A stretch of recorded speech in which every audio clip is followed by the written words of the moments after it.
Tonight I spoke to Britain's former Defence Secretary Liam Fox MP and asked him what is the foreign policy priority now for Western leaders? In terms of coming up with pressing policy, which do you think is more important, to deal with the Ukraine situation or to deal with ISIS? Oh, I think they're different. I think that ISIS is a military imperative. It's a security question that needs to be dealt with by military means.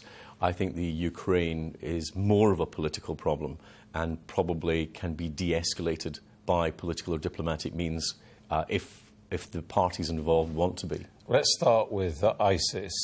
Do you understand why Britain has not yet joined in the American military attacks?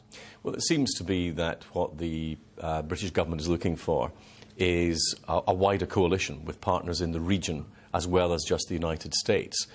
Clearly that's to send a signal that this is not simply a Western intervention. I think, however, if you're looking from an ISIS perspective, they will still see it as a Western intervention, irrespective of whether or not there are other partners involved. And they've made very clear in their hostage selection, for example, that they don't differentiate between the United States, which has been launching bombing raids on them, and Britain, which has been dropping humanitarian aid. British hostage who's been sort of lined up to be next, as it were. Do you think that could be holding the Prime Minister's hand back a bit? No, I don't think so. I think David Cameron has been particularly clear, and I have to say particularly brave, about the way that he's approached this issue. It's a heartbreaking decision to have to make, because we all understand what families must be going through. And it's a very lonely and difficult decision for any leader to have to make. And I hugely respect the way that he's been very clear and firm about it, because if we wobble on this, then it simply makes it more likely that other hostages will meet a similar fate as the two Americans that we've seen so far. Is there an obvious military strategy to deal with ISIS? They seem to be very fast-moving and to have made quick territorial gains. Well, there are. The ultimate aim, of course, has to be that the ground forces of Iraq and of the Kurds will be able to deal with ISIS. But for the moment, the ISIS forces are too strong. They need to be degraded. Their command and control needs to be diminished, and their lines of communication need to be interrupted. That will require air power that they simply don't seem to have. And then, further down the line, were they to launch a ground counter-offensive, they would require close air support. And again, they wouldn't be able to provide that themselves, although it's possible that other allies, not Britain or the United States, Arab countries, would be able to do that. Do you think they're inclined to do that? I think that they might, but I think from our perspective we have to recognise the huge threat that ISIS actually pose, humanitarian threat in the region, destabilisation of the wider region, and as a source of jihadists who they will export if they're given the chance. They are our enemy. They have to be defeated. As far as Ukraine is concerned, you said you think that's more of a political problem, yet fighting is going on. Why do you say that?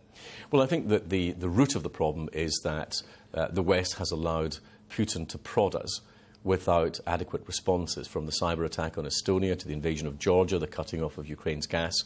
I think all these have emboldened President Putin. I think that at heart they have a very different worldview. They still believe that they should have a sphere of influence, the old Soviet thought process that says they should have a veto on the countries that were in the... Well, so what? You know, they used to occupy these countries. Why not let them... Our view is very clear. Sovereign nations must be allowed to exercise self-determination. There's quite a big gap between our worldview and the Putin worldview, and that really does lie at the heart of his approach. But you say he's been prodding us. Do you think he can be pushed back without a much more serious conflict? Well, I think it's up to the West now, and we have a perfect opportunity at the NATO summit in Wales to say we're not going to put up with this. We are going to reinforce NATO. We are going to make sure that it's perfectly clear that Article 5, that an attack on one's an attack on all, that is going to be fully respected. And I think we need to have a permanent force in the Baltic states, upgrade the Baltic air defences, upgrade our relations and our preparations with Poland, and to have increased numbers of NATO exercises. I mean, you mentioned Poland. One of the kind of public spokesmen who tends to back Putin, Putin doesn't endorse this, but they've talked on Russian television about maybe nuking Poland. I mean, doesn't that really scare you? Well, there's a lot of very loose talk, and none of this, of course, helps to diminish the tension. But you do have President Putin, who has dramatically increased his defence budget, including on new nuclear programmes. He does maintain a first use doctrine on nuclear weapons.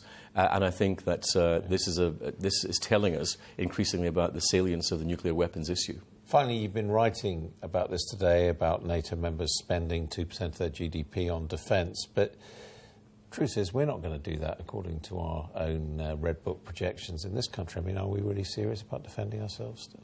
Well, I think we should. I think that there's a great opportunity for the Prime Minister to set out a Conservative position that says, as the economy grows, we will continue to spend 2% of our GDP on defence. That is what we're asking other NATO members to do. Currently, only 4 of us do that. You've got Poland coming up, you've got others coming up. We should lead by example, and we should say Britain is making very clear our commitment to our collective security. It's now up to others to step up to the plate. If we all want the insurance policy, we should all be paying the premiums. Dr. Fox, thank you.